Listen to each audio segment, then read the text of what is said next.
नमस्कार, मैं उदय प्रताप सिंह। आप देख रहे हैं इंडिया न्यूज और न्यूज एक्स। इस खास इंटरव्यू में अब हमारे संग जुड़ रहे हैं हिमाचल प्रदेश के पूर्व मुख्यमंत्री और नेता प्रतिपक्ष जयराम ठाकुर जी, जो हिमाचल के खूबसूरत वादियों में आज बैठे हैं। मगर खूबसूरती के बारे में नहीं, राजनीति के बारे में हम इनसे सवाल करेंगे, क्योंकि लोकसभा चुनाव यहाँ जारी है, प्रचार जारी है और अब आखिरी चरण में सबसे अहम राज्य माना जा रहा है हिमाचल प्रदेश। जयराम जी, बहुत बहुत पहले तो स्वागत है आपका। जी, थैंक यू। बिजी शेड्यूल में आपने वक्त निकाला। पहले तो बड़ा लंबा प्रचार रहा है, क्योंकि हिमाचल का बिल्कुल आखिरी चरण में था मतदान। तो क्या माहौल आप देख रहे हैं, क्योंकि अब पूरी तरह से बार बार आप प्रदेश के विभिन्न हिस्सों में घूम चुके हैं, प्रचार कर चुके हैं, लोगों से संवाद कर चुके हैं। क्या आपको लग रहा है जमीनी स्तर पर माहौल है? देखिए, सबसे बड़ी हमारी ताकत है हमारी पार्टी का संगठन और पार्टी का नेतृत्व। और मैं पहली बार इस प्रकार की परिस्थिति देख रहा हूँ, इस तरह के हालात देख रहा हूँ मैं चुनाव में।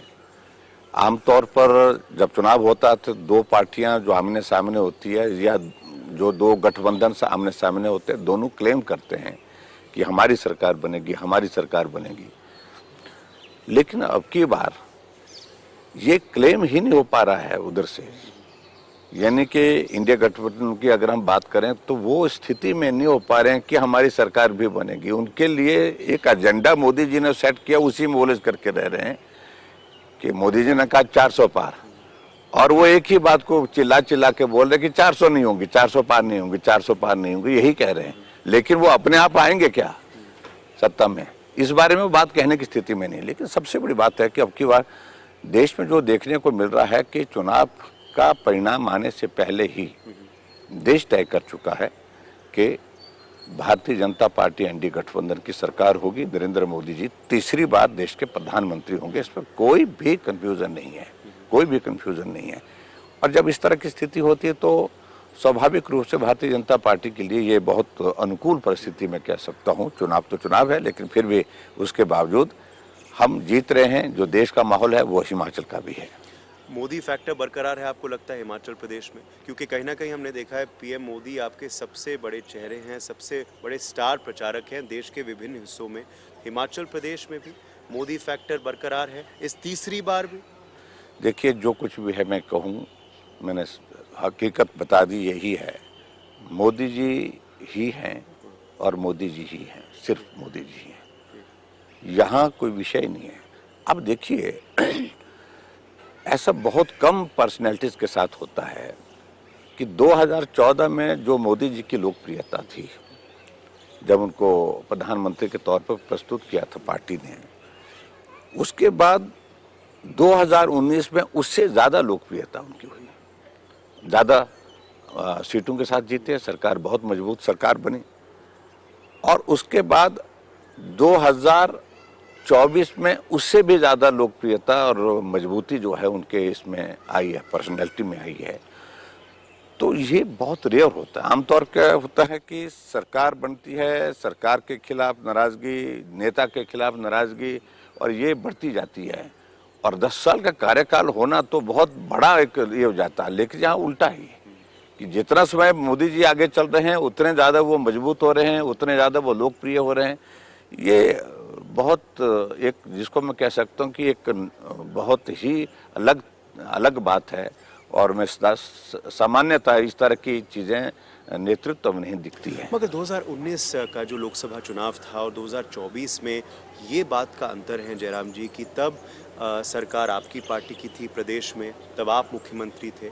अब कांग्रेस पार्टी की यहाँ सरकार है और सुखविंदर सिंह सुक्खू मुख्यमंत्री। तो कहीं ना कहीं आपको ये नहीं लगता कि परिस्थितियाँ अलग हैं और चीज़ें जो हैं उनके तरफ भी जा सकती? देखिए, इस सारी चीज़ का, लेकिन कोई, जब देश का चुनाव होता तो एक तो पहली बात है कि लोगों के जहन में एक बात होती है, सरकार देश की बननी है और देश का प्रधानमंत्री होना है। तो बातें बड़ी स्पष्ट हो जाती, वो पुराने ज़माने की बातें निकल गई। देखिए, मैं आपको बताऊँ, 2014 में हिमाचल प्रदेश में कांग्रेस पार्टी की सरकार थी। वीरभद्र सिंह जी आज तक के हिमाचल के सबसे बड़े नेता है, जिसको कांग्रेस पार्टी में कह सकते हैं, तो वीरभद्र सिंह जी थे, वो मुख्यमंत्री थे। उनकी पत्नी इस मंडी लोकसभा क्षेत्र से चुनाव लड़ी। परिणाम क्या हुआ कि परिणाम ये हुआ कि एक साधारण कार्यकर्ता खड़ा किया हमने यहाँ पर, रामस्वरूप शर्मा जी, वो उनसे चुनाव हार गई।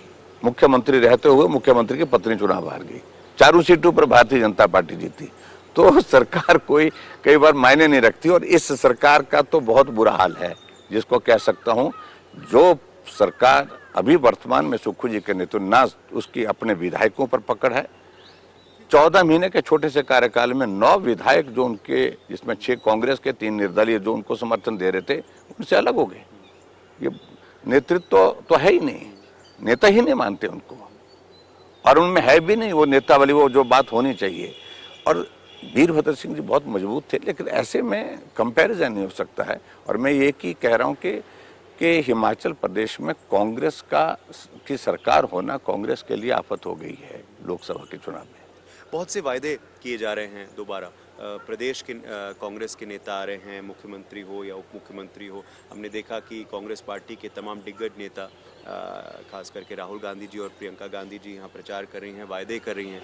यही सेम वायदे हुए थे विधानसभा चुनाव में। उन वादे कितने पूरे हुए हैं, और अब ये जो नए वादे किए जा रहे हैं हिमाचल की जनता को, उस पर आपकी क्या टिप्पणी हो? देखिए, विधानसभा के चुनाव के दिनों में 10 गारंटी दी थी हिमाचल प्रदेश में। सही मायने में अगर मैं कहूँ तो एक भी गारंटी पूरी नहीं हुई।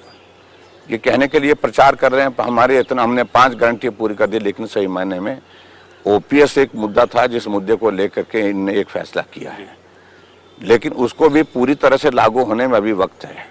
और मैं आपके सामने इस बात को मैं जरूर कह रहा हूं कि ओपीएस जिस तरह से दिया है, लेकिन फाइल मूव कर दी है कि जो चीफ सेक्रेटरी के पास फाइल पड़ी हुई है, वो फाइल ये पड़ी है कि जो उनको जो पेंशन बेनिफिट जो है लास्ट पे ड्रॉन का जो है, उसका 40% पर उसको लाने की बात कर रहे हैं, यानी कि उसको कम कर रहे हैं।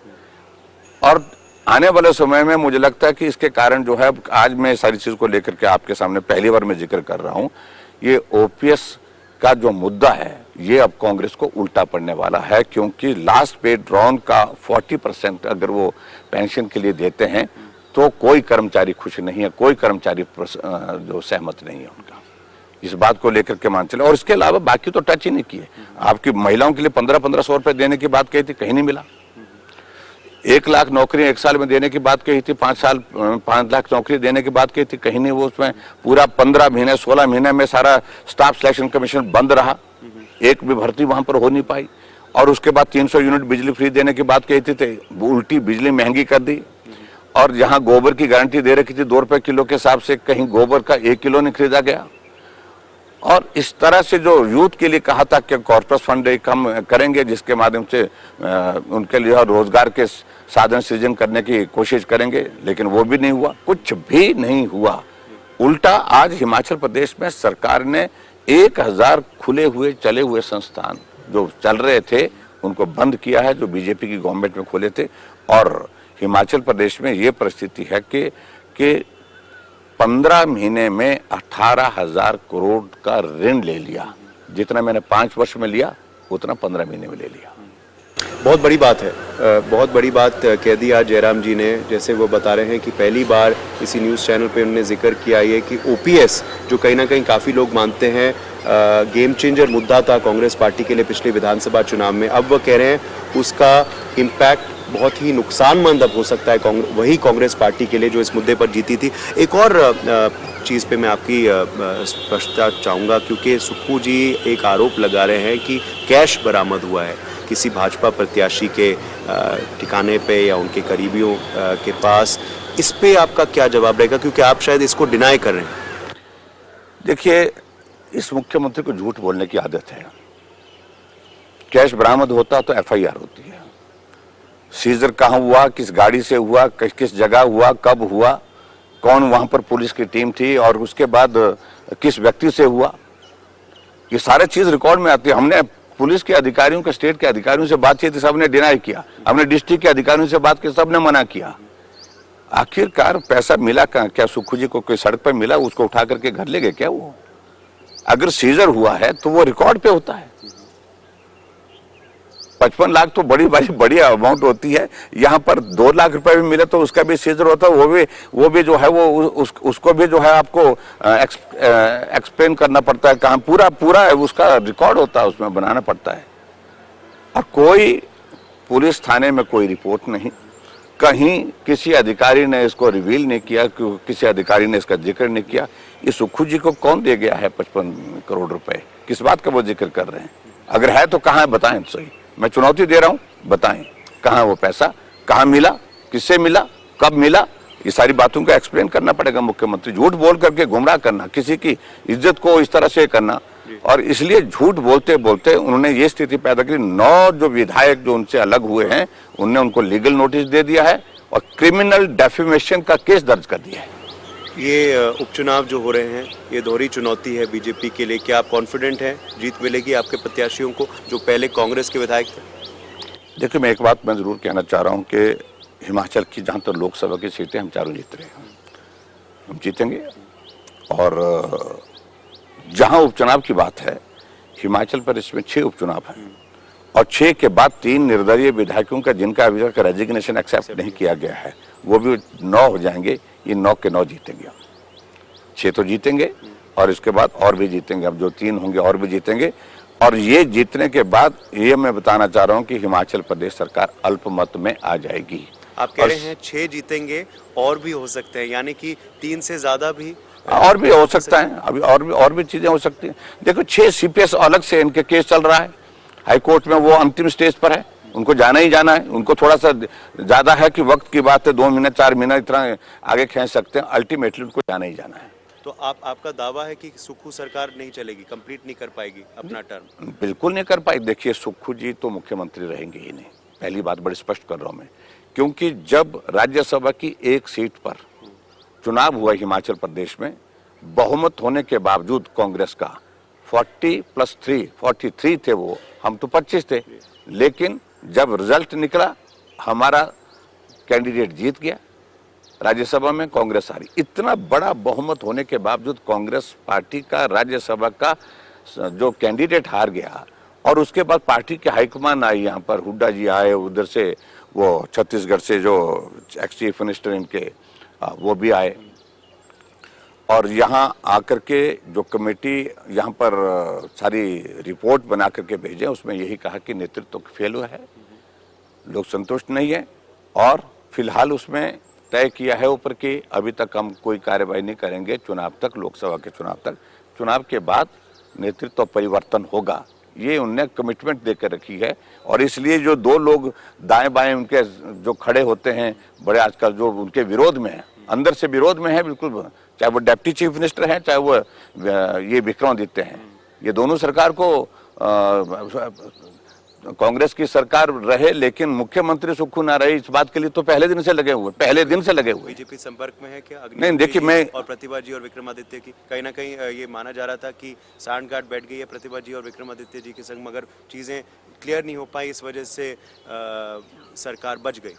देखिए, सरकार बच गई है ऑन टेक्निकल ग्राउंड्स, लेकिन नैतिकता के आधार पर सरकार जा चुकी है। जब राज्यसभा की सीट इतना बहुमत होने के बावजूद भी हार गए तो कोई मतलब नहीं बनता है सरकार का। और उनने बजट जो पारित किया है हिमाचल प्रदेश में, अब की बार बजट पारित करने की स्थिति तब बन पाई जब उनने बीजेपी के 15 विधायकों को सस्पेंड किया, इंक्लूडिंग मी, और कमांडो से उठा करके बाहर फेंक दिया सड़क से, वहां से, सदन से, और तब जाकर के बजट पारित हुआ है। ये पूरे देश के इतिहास में पहली बार हुआ है कि जिस दिन बजट पारित करना था, बहुमत सरकार के बजट पारित करने के लिए नहीं था, और उस सूरत में बीजेपी के विधायकों को सस्पेंड किया गया, उनका वोटिंग राइट छीना गया, उनको सदन से उठा करके बाहर फेंक दिया गया, उसके बाद बजट पारित हुआ है। कहाँ है सरकार? किस बात की सरकार है? आखिरी 2-3 सवाल आपसे मंडी पे लौटूंगा, क्योंकि हम इस वक्त मंडी लोकसभा क्षेत्र में मौजूद हैं। ये आपका भी गृह क्षेत्र माना जाता है जयराम जी। मंडी लोकसभा चुनाव में क्या होने वाला है? क्योंकि कहीं ना कहीं ये आकलन दिया जा रहा है बहुत से विश्लेषक द्वारा कि यहाँ यही एक सीट है जहाँ कांटे की टक्कर है इस वक्त कंगना रनौत और विक्रमादित्य सिंह के बीच में। हॉट सीट बन गई है। विक्रमादित्य सिंह की मदर प्रतिभा सिंह ने चुनाव जीता था, उपचुनाव जब हुआ था। कहीं ना कहीं वह कह रहे हैं कि कांग्रेस पार्टी का रिवाइवल इसकी वजह से हुआ, तो वो आश्वस्त हैं कि दोबारा जनता उन्हीं को मौका देगी। और कहीं ना कहीं वह कह रहे हैं कि चुनाव बहुत पर्सनल हो गया है यहाँ पे, जो हिमाचल की जनता को पसंद नहीं है। देखिए, मैं एक बात जरूर कहना चाहता हूँ, चुनाव मुद्दों पर होना चाहिए। अगर इसकी शुरुआत की है गंदी जुबान के साथ, तो ये कांग्रेस की तरफ से हुई है, हमारी तरफ से नहीं हुई है। और दूसरी बात मैं ये कहना चाहता हूँ कि भारतीय जनता पार्टी का संगठन बहुत मजबूत है और निश्चित रूप से मंडी सीट जीतेंगे। जो हमारी पार्टी के कैंडिडेट है कंगना रनौत, भले ही राजनीति में नहीं है, लेकिन उसके बावजूद संगठन मजबूती के साथ खड़ा है। संगठन के सामने सिर्फ एक लक्ष्य है, मोदी जी को देश का प्रधानमंत्री बनाना। और देश का प्रधानमंत्री बनाने के लिए सांसद यहाँ से भारतीय जनता पार्टी का जाए, इस बात को सुनिश्चित कर रहे हैं। और जहां तक रही बात वीरभद्र सिंह, इसे क्या नाम, प्रतिभा सिंह और विक्रमादित्य की, देखिए तमाशा है ये एक तरह का जो हालात बने हुए हैं। प्रतिभा सिंह कांग्रेस की प्रेसिडेंट है, सांसद है यहाँ इस मंडी लोकसभा क्षेत्र से। प्रेस कॉन्फ्रेंस करके कहती है काम नहीं हुए लोगों के, बिल्कुल कार्यकर्ताओं के नहीं हुए, विधायकों के नहीं है, सब नाराज हैं, इसलिए मैं चुनाव लड़ने से मना करती हूँ। और काम जब नहीं हुए तो लोगों के बीच में किस मुंह से वोट मांगने के जाएंगे। विक्रमादित्य उनका बेटा जो चुनाव लड़ रहा है, ये प्रेस कॉन्फ्रेंस करते हैं कि हिमाचल प्रदेश में कांग्रेस पार्टी की सरकार बनी है, तो वीरभद्र सिंह जी के मृत्यु के पश्चात उनका जो एक इमोशनल कार्ड जो उसको खेला गया, उनका फोटो हर पोलिंग बूथ पर लगाया गया और मुझे याद रखना ऐसा करके, और ये कह करके लोगों ने उनको वोट दे दिया, कांग्रेस की सरकार बन गई। लेकिन सरकार बनने के बाद मेरी पार्टी की सत्ता, मेरे पार्टी का मुख्यमंत्री, उनसे निवेदन किया हमने कि आप 2 गज जमीन तो दीजिए, उनकी हम प्रतिमा लगाना चाह रहे हैं रिज के मैदान पर, लेकिन नहीं दी। और इसलिए मैं इस सरकार में नहीं रह सकता है, इस सरकार में रहने का कोई औचित्य नहीं है, और मंत्रिमंडल से त्यागपत्र दिया। और ये तो परिस्थिति कांग्रेस पार्टी की है।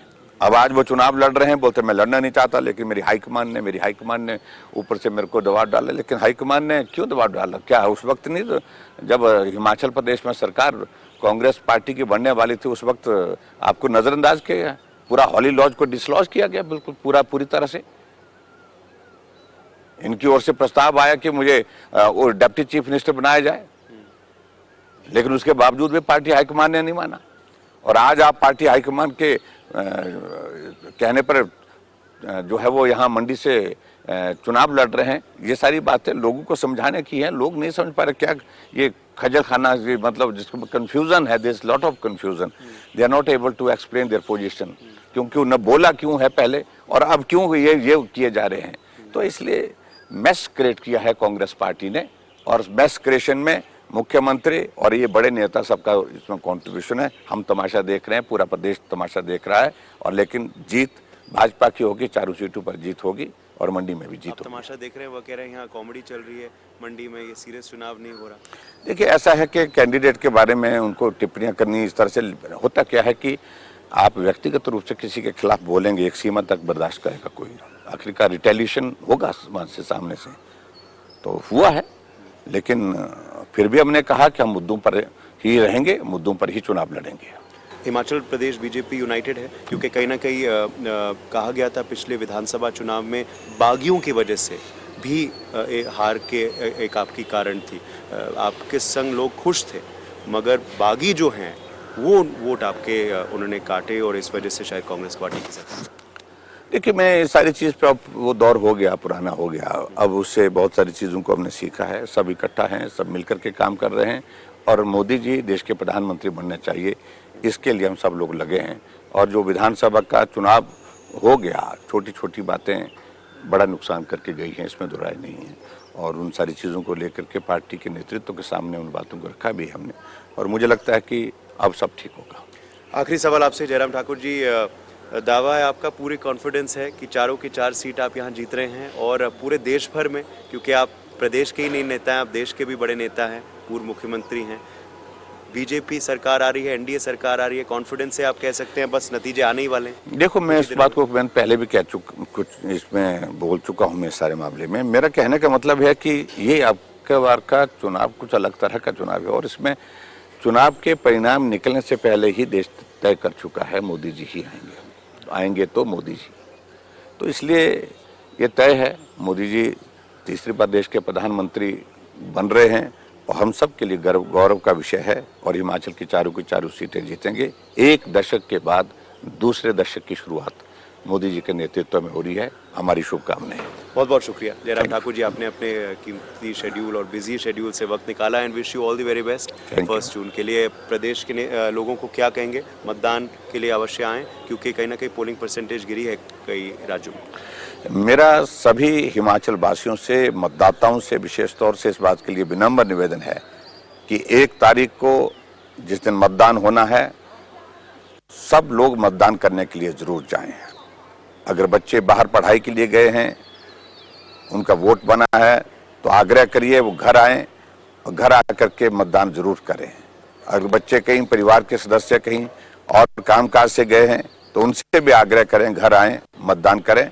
भारी संख्या में मतदान करना है और सबसे बड़ी मुझे लगता है कि ताकत अगर लोकतंत्र को मिलती है वो मतदान से मिलती है। आप इसमें पीछे ना रहें, यही मेरा निवेदन है। बहुत बहुत धन्यवाद। बहुत शुक्रिया जयराम जी। कैमरामैन अविनाश के संग उदय प्रताप सिंह, हिमाचल प्रदेश, इंडिया न्यूज और न्यूज़ एक्स के।